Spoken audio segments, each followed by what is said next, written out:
Jason, he was an amazing human being. When he was young, he was fun, vivacious, a little bit giddy. So you're the big sister? I'm the big sister, yeah, by about 3.5 years. That's just enough to be able to tell him what to do. Absolutely, yeah, yeah. I don't think he always appreciated it. Jason was a 31-year-old widower with 2 tiny children. He decided that he needed support and decided to engage the services of an au pair. That was Molly Martens. I always knew her as kind-hearted. She loves other people more than she loves herself. I would describe her, even growing up, as just remarkably altruistic. She was good with the kids. Jason started to smile a bit more. There was definitely something between them. The two of them looked very happy. Jason was always the romantic type. He shouldn't have been alone for the rest of his life. He proposed to her on Valentine's Day. The wedding was beautiful. She seemed happy. I suppose a lot of things changed when they moved to America. Jason started to talk about moving home. He wasn't happy. He said she was acting strange. He would open up and say they were having difficulties, and then he would change the subject. When they moved to the U.S., I definitely started to notice more verbal altercations and verbal abuse. Jason was yelling at Molly. Davidson County 911. My name is Tom Martens. My son-in-law got in a fight with my daughter. I intervened, and he's in bad shape. We need help. What do you mean he's in bad shape? He's hurt? He's bleeding all over, and I may have killed him. He's got Molly by the throat, like this. I was screaming help, and he was screaming, I'm gonna kill you. And I said, let her go. Let her go. I'm gonna kill her. Let her go. I'm gonna kill her. He walks in that scene a nightmare. Without Tom Martin's heroic efforts that night, Molly would be dead. They claimed that it was self-defense. So you're telling me you think that whole thing was staged? Yes, 100%. And the entire story that the two of them tell about Jason choking Molly, in your mind, that is entirely a lie? Yes. The Martens didn't just murder Jason. He was very controlling and abusive. They tried to destroy his character. Telling him that guy was crazy. I would have done anything I needed to do to get justice for Jason.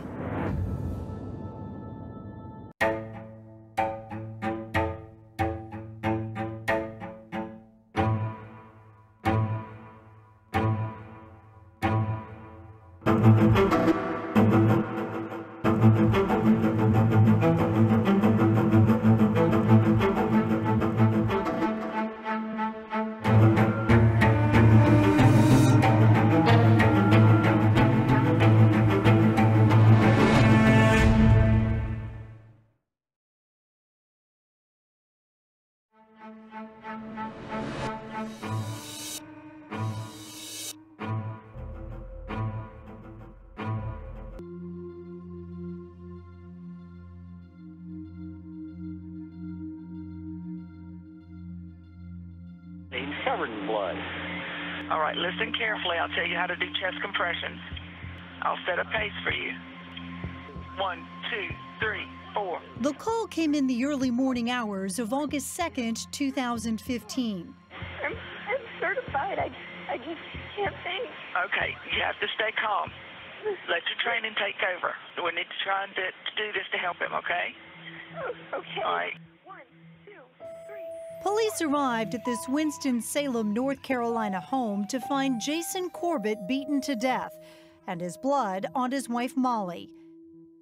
They knew who did it, Molly and her father, Tom Martens. The question was why. He's got Molly by the throat, like this. Just hours later, Tom, a 30-year FBI veteran, explains he'd been spending the night at his daughter's home. After being awakened by a commotion upstairs, he says he grabbed a Little League baseball bat he brought as a gift for the kids and ran to her room. He sees me come in, and he goes around her throat like this. And I said, let her go. And it turned him like, let her go, I'm going to kill her. Tom says his protective instincts as a father instantly kicked in. I hit him with a baseball bat, and he reaches out and he grabs the bat. And he's stronger than I am. And he pushes me down. And I'm scrambling on the floor, glasses fall off. Now I'm thinking, he's going to kill me. Molly told investigators the same story. He tried to hit my dad, I think, but he might have missed, and I hit him on the head. She hit Jason with a paving stone that was sitting on her nightstand. Do you have a brick on your nightstand? Yeah. What was that for? The kids and I we were gonna paint these bricks and flowers around the mailbox. Oh. I get the bat back. Can't tell you how many times I hit him. I can't tell you. It's bad.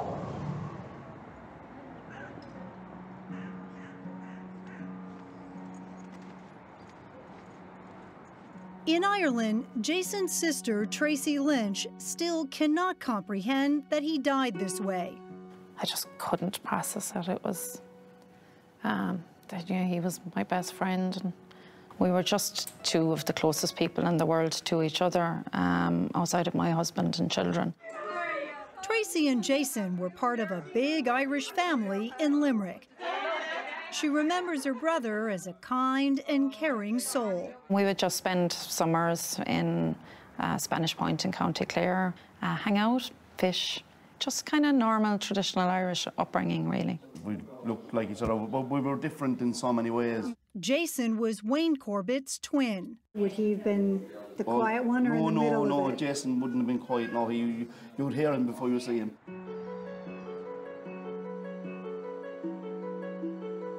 Jason married his first wife, Mags Fitzpatrick, when he was 27. They had 2 children, Jack and Sarah. They were just so happy and so excited with life and so enthusiastic about it as well. And they had Sarah, and I remember them saying that their family was complete. They had their little prince and princess. But in 2006, shortly after having their second child, Jason's storybook life came to an abrupt end when Mags, a longtime asthmatic, suddenly had an attack.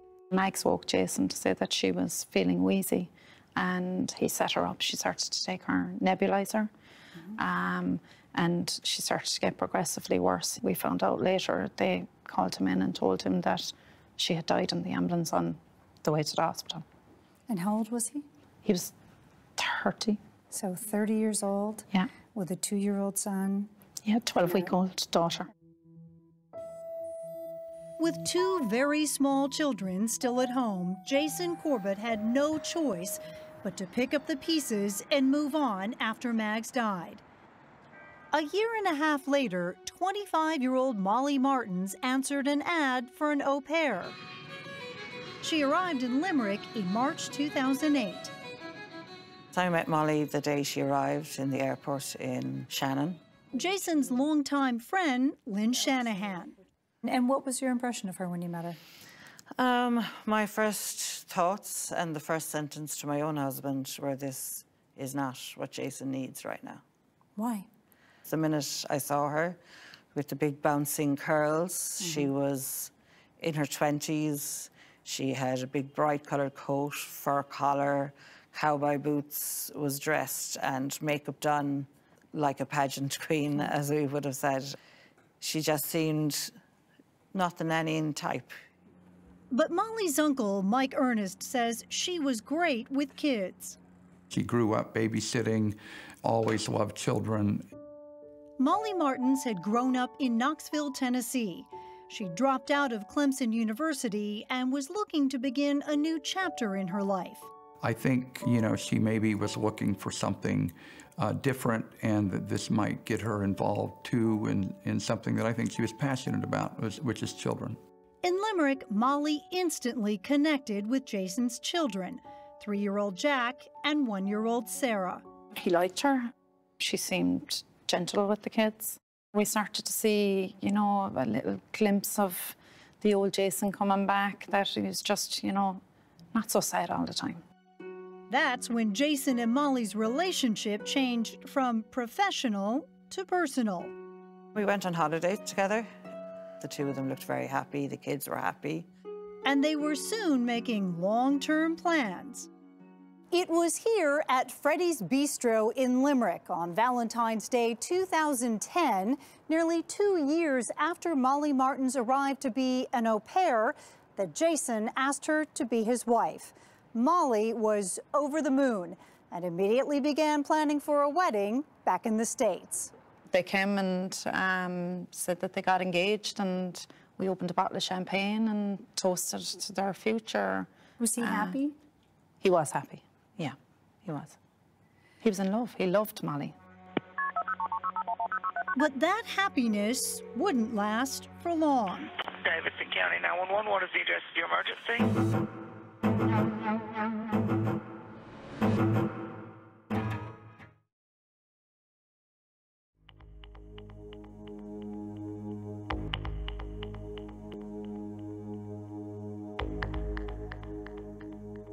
I'm telling you, that guy was crazy. So there's a history of domestic violence at the house? Yes. How long has that been going on? Molly Corbett and Tom Martens continued to give Davidson County investigators a blow-by-blow account of what they say happened that night in that bedroom. By now, they've washed off Jason's blood. Okay. You know your husband didn't survive his injuries, right? I didn't think so. Tom claims that when he arrived earlier that evening to visit Molly and the kids, Jason was drunk. They all went to bed without incident. But hours later, Jason's daughter Sarah woke up from a nightmare. She thought that fairies on her sheet were insects and spiders and lizards. He was thinking that he was woken up. In the middle of her interview, Molly tells investigators she's in pain from the chokehold Jason had her in. They photograph her, including a red mark on the center of her neck. It's hard to see in this photo. They also take pictures of Tom. Okay. So, My throat hurts. did you get that bruise? Yeah, but it wasn't. It was from another night. Another night when? Just when he called me up. But as Molly and Tom tell tales about Jason's abuse, Jason's family had a different story. They say Molly was the one who caused problems in the relationship for years. The person in Ireland was very different to the one that we met in Tennessee. Jason's family supported the marriage, but when they arrived in the States for the wedding, they say they noticed Molly was behaving strangely. She was just very controlling. She was angry, I would say, and for someone who was about to get married, she just wasn't herself. She stayed in bed, curled up in a ball, didn't come out and socialise with anybody. And that, she says, wasn't the worst of it. What really set alarm bells ringing for me was when one of the bridesmaids told us before the wedding that Molly had told them that she had been friends with Mags, Jack and Sarah's mother, before she died of cancer. Mags didn't die of cancer, she died of an asthma attack. And of course, Molly never knew Mags. Jason's family was beginning to wonder if he was making a mistake by marrying Molly. And I said, "You're the most unhappiest married man I've ever seen on his wedding day." Jason's best friend and groomsman, Paul Dillon, thought he should walk away. And I asked him to just leave her and just get on a plane and go home. And he said he can't, he made the commitment. This man believes the Corbetts had a reason to be concerned. My name's Keith McGinn, and Molly Martens is my former fiance. Molly had been engaged to another man who says they were still together when she left for Ireland to become Jason's au pair. She had a lot of things going on. She had migraines, she had insomnia. She spent a lot of time just soaking in the bathtub, sometimes just crying on the bathroom floor. Keith claims both he and Molly struggled with mental health issues that he describes in a self-published book written before Jason died. He gave us no records to back that up, although Molly's medical records from years after her time with Keith show that she was diagnosed with depression. Her brother Connor is reluctant to talk about it. Much has been said about Molly's mental health. Are you comfortable addressing that? I don't want to comment on that. At the time of the wedding, according to Molly's family, all was well, and she was happy to be walking down the aisle with Jason. She looked very happy, and she looked like she was very happy to be getting married. Jason was able to get a job transfer with the packaging company he'd worked for in Ireland. He and Molly settled into the suburbs of Winston-Salem, where Molly got a job as a part-time swim instructor, but spent most of her time with Jack and Sarah. I was concerned for Jason and his children. He had moved lock, stock and barrel from Ireland, packed up his whole life, sold his house, gave up his job, and was on the cusp of a new life. Well, my impression was that things seemed to be okay. I don't know if they seemed to be great. I did see occasions where there seemed like there were issues coming up. After 4 years, Molly was closer to the children than ever and considered them her own. But her relationship with Jason was in trouble. Jason started to talk about moving home. He wasn't happy. Did he say why he wasn't happy? A lot of it was down to the relationship with Molly.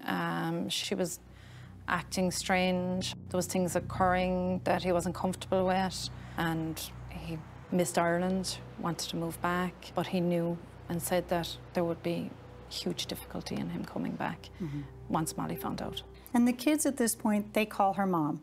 Yes. She is their mother. Yes. Molly had always wanted to officially become Jack and Sarah's mother, but Jason would not allow it. He didn't want to take the only mother they'd ever known away from them, but he wouldn't allow her to adopt them. Yes. Why? Because of what she had said about Mags and because of her erratic behaviour. She waited until just before the wedding, and then all these stories came out. So when we spoke, he said he just couldn't. How could he go ahead and allow Molly to adopt the children when he had all these issues of trust? Now, with Jason dead, police ask Molly about his family. Jason's decision not to allow her to adopt Jack and Sarah hits hard. I'm scared they'll try to take the kids. Did you adopt the children? No. Okay, then that's a real possibility. Oh. The thought of losing the children is more than Molly can bear, but investigators offer Molly a light at the end of a dark tunnel. At this point, after talking to your dad and talking to you, it looks like this is going to be self-defense, okay? I don't think there's going to be an issue with that.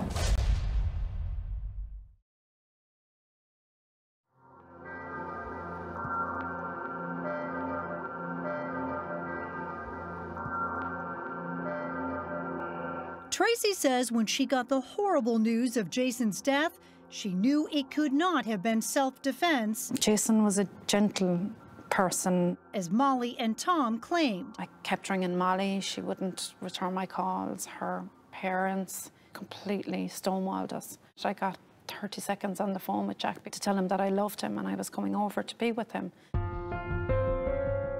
Tracy says she was desperate to get to Jason's children as soon as possible. I was terrified, yeah. What were you terrified about? I was terrified she would kill them. You thought that Molly might kill the children? Absolutely. Years before, Jason had named Tracy legal guardian if he were to die. And Tracy knew Molly would not give up the kids without a fight. She immediately flew to North Carolina and filed for custody. Sure enough, Molly filed a motion for custody as well. No one knew what scenario was playing in Molly's head, what she thought she needed to do, or was there a chance that they would be in danger if she knew they were taking them from her.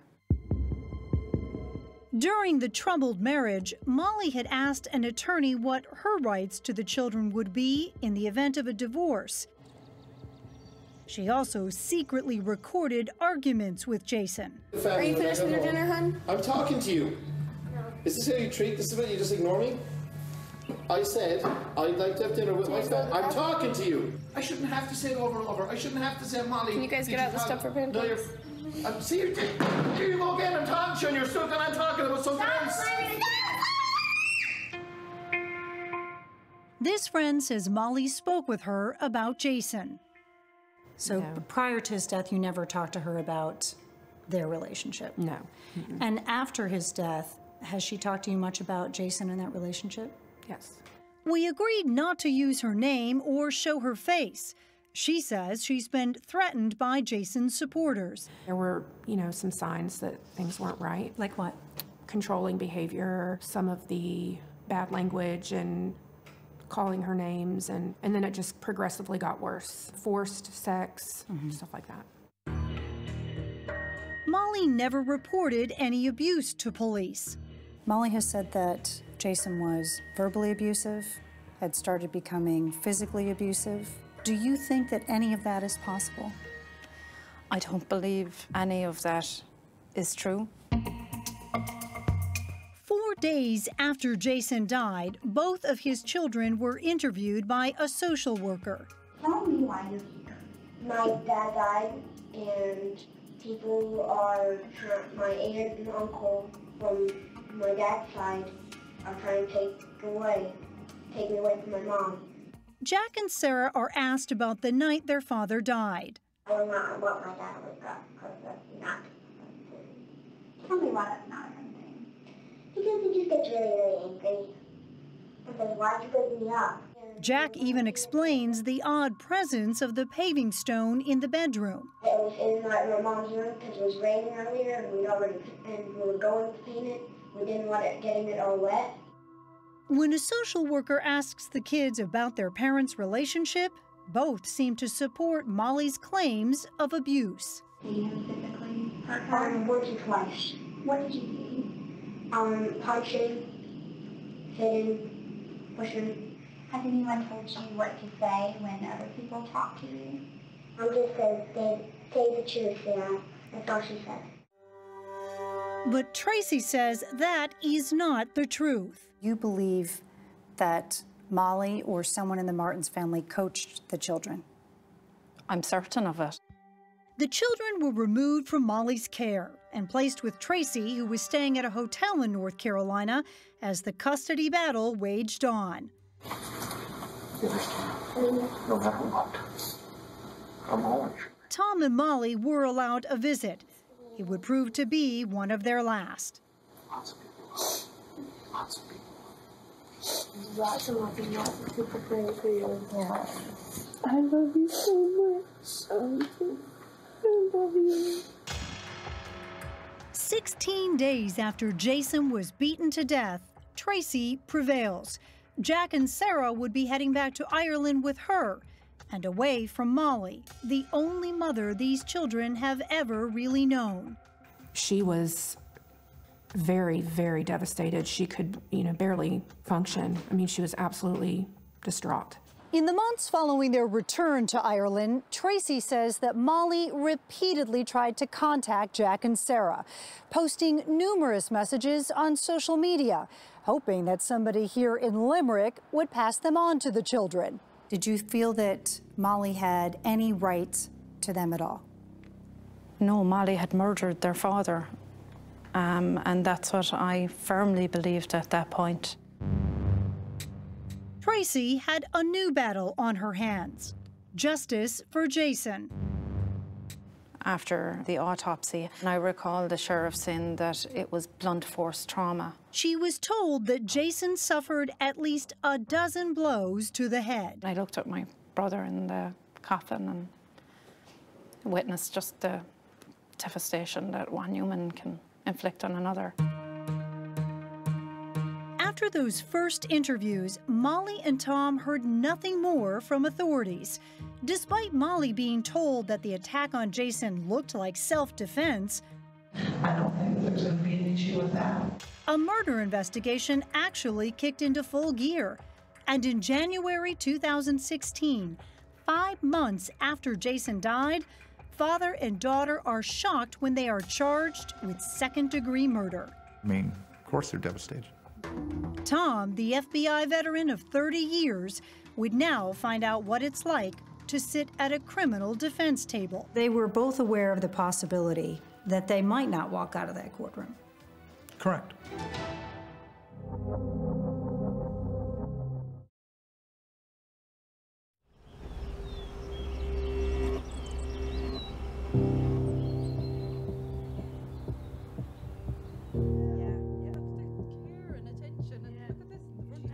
We were under a lot of pressure as a family, and, you know, we were concerned, were they going to be charged? So it was a relief that the charges were brought.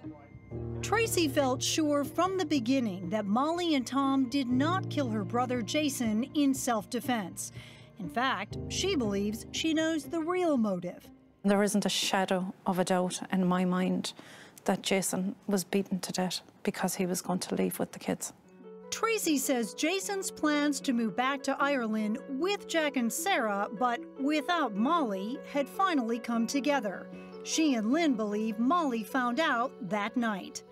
I think Jason became surplus to her requirements. She didn't need him anymore. She just wanted the children. After knowing her for years, Lynn thinks Molly had been plotting to get the kids away from Jason for some time. She was playing the long game, that she was telling people that he had been abusive. She had her recordings. Here you go again, I'm talking to you and you're stuck and I'm talking about something else. She would have a case to get the children from him. While awaiting the trial, Tracy settled Jack and Sarah into their new home back in Ireland. They had intensive therapy, she says, and adjusted well. Is it true that your father was abusive or false? False. 9 months after returning to Limerick, Jack recanted what he told social workers after his father was killed. What did Molly say? We were going into an interview. She was saying a lot of making up stories about my dad, saying that he was abusive. And she started saying, if you don't lie, I'll never ever see you again. Jack says he only has one motive for telling the truth now. And I want to know what happened to my dad, and I want justice to be served. Jack was 14 years old and Sarah was 12 when we were in Ireland. They did not want to be interviewed, but the family did allow us to take video of them. Molly Corbett and Tom Martens went on trial together in July 2017. Family and friends of both the Corbetts and the Martens turned out in force. What was it like to be so close, sitting by and in the same room with Molly and Tom? It was very, very difficult. You're sitting there and looking at, you know, two people that had done something that was so malicious and insidious and ferocious. We thought we had evidence stacked up behind us a mile high. Assistant District Attorney Alan Martin was confident the state would prove that Molly and Tom murdered Jason with malice. The viciousness and violence and excessiveness of the injuries that Jason suffered was really the cornerstone of our case. Not only had the autopsy stated Jason suffered at least a dozen blows to the head, the exact number could not be determined because he'd been struck repeatedly in the same spot. We looked at the damage to his scalp. His scalp was literally ripped from his skull. His skull was crushed. For comparison, the jury was shown pictures of the defendants taken that same night. They didn't have a scratch, an abrasion. Molly had a delicate bracelet on her that night that she continued to wear throughout the trial. Martin says that makes Molly and Tom's claim of self-defense a tough sell. You cannot be engaged in a Donnybrook like they described with a man who is bigger than you, stronger than you, taller than you, and not have a mark on you. It's just not possible. A blood spatter expert bolstered that argument. You can tell by looking at the spatter on the wall that Jason's head was 12 to 18 inches off the floor when some of the blows were struck. Martin says that meant Tom was standing over Jason, still swinging after Jason could no longer have been a threat. I've known Tom Martens for 50 years. This is not someone who loses control. This is not someone who is going to kill someone out of malice. I absolutely do not believe there's any way Tom would hit him while he's down. The defense pointed to photos that showed Molly did have that red mark on her neck. And a nurse practitioner testified that at a checkup just 2 weeks before he died, Jason said he'd been more stressed lately. He had complained of getting angry for no apparent reason. One strand of long blonde hair was found in Jason's hand. It was likely Molly's, but was never tested.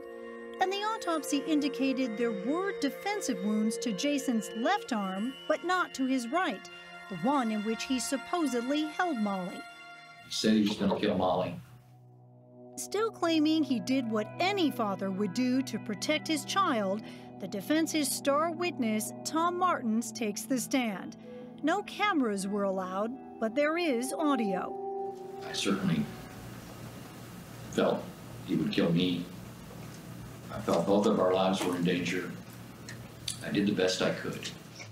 Molly did not testify, and the defense was not allowed to offer evidence regarding Jason's alleged abuse. I did not like some of Jason's behavior, particularly with regard to my daughter. That does not mean that I demonized the man.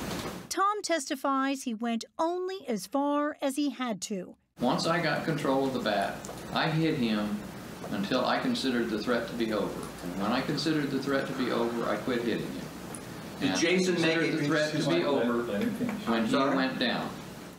During closing arguments, Alan Martin used the bat and paving stone from the Corbett bedroom to hit home his point at the prosecution table. How much force does it take to split the flesh all the way to the skull? You know what malice feels like from the brick that Molly had? It feels like I hate him and I want those prints. That's what malice feels like. After 9 days of testimony, arguments, and crime scene photos so graphic we can only show you isolated images, the jury deliberated for just 3 hours. If they're coming back this fast with 2 unanimous verdicts, that's a really good sign. Molly and Tom were found guilty of second-degree murder. It was just overwhelming relief, really. They beat him horribly and viciously, and no human being deserves to leave their marital bedroom with their skull destroyed like what happened to Jason. Had you been thinking that it was possible that a guilty verdict might come back? I did not think it was possible that both of them would be convicted of second-degree murder. Molly and Tom were immediately sentenced to 20 to 25 years in prison.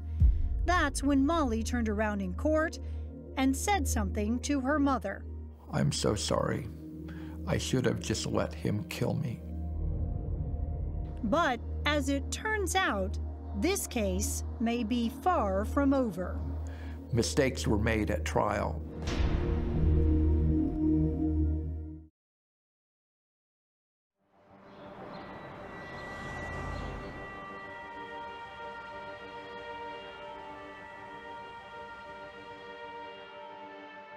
You saw tears. There were tears. I even had a few tears there while the verdicts were being ran through.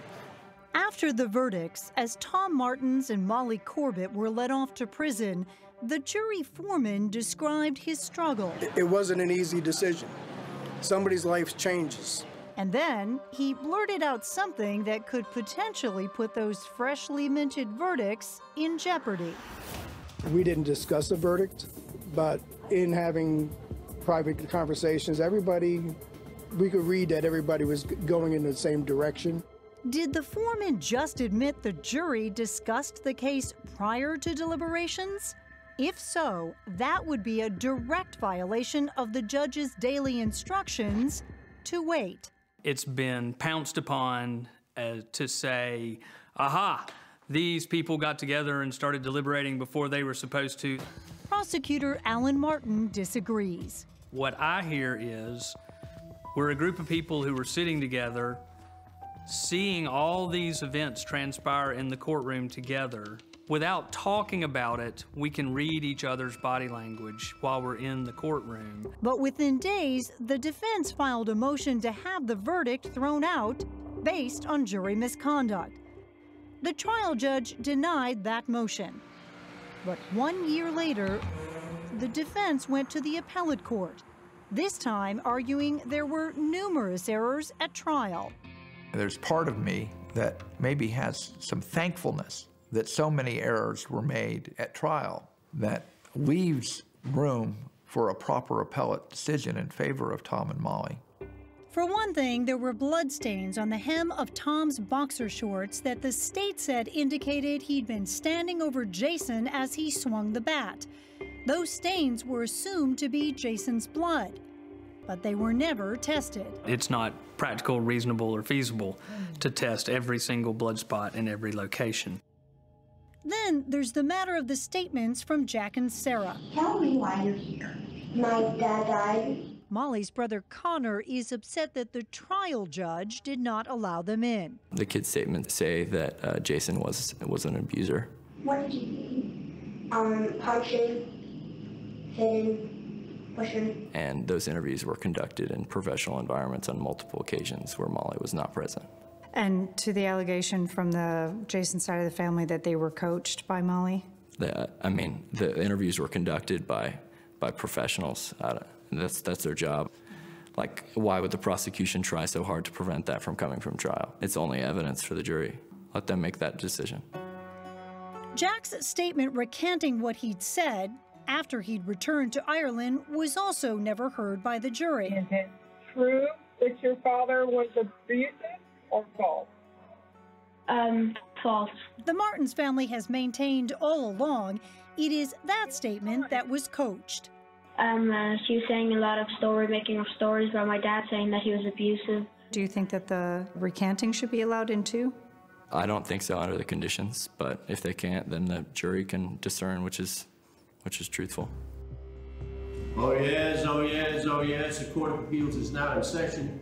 In January 2019, the State Appeals Court makes the rare move to allow oral arguments in Molly and Tom's case.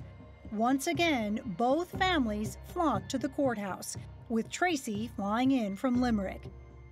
There is always another step, or there is always something else to face. Neither Tom nor Molly are present in the courtroom. How does she feel her chances are with the appeal? I don't know. I think that she is cautiously optimistic, but I think that there's still a lot of hopelessness too. It's hard to trust the system after what they've gone through.